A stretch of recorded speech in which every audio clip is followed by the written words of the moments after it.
Diqqat, tezkor xabar. Islom olamining qudratli 3 ta davlati buyuk harbiy ittifoq tuzdi. Kimga qarshi? Eronmi yoki Isroil?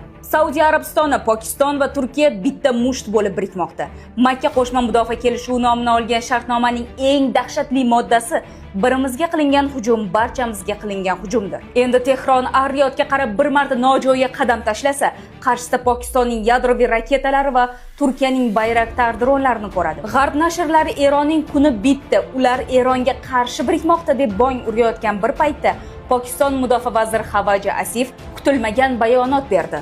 Bu ittifoq Eronga qarshi emas, bu butun mintaqaga tahdid solayotgan Isroil tajovuzkorligini tiyib turish uchun tuzilgan jamoaviy qalqondir. Makkadagi ushbu pakt Yaqin Sharqdagi kuchlar muvozanatini tubdan o'zgartirdi.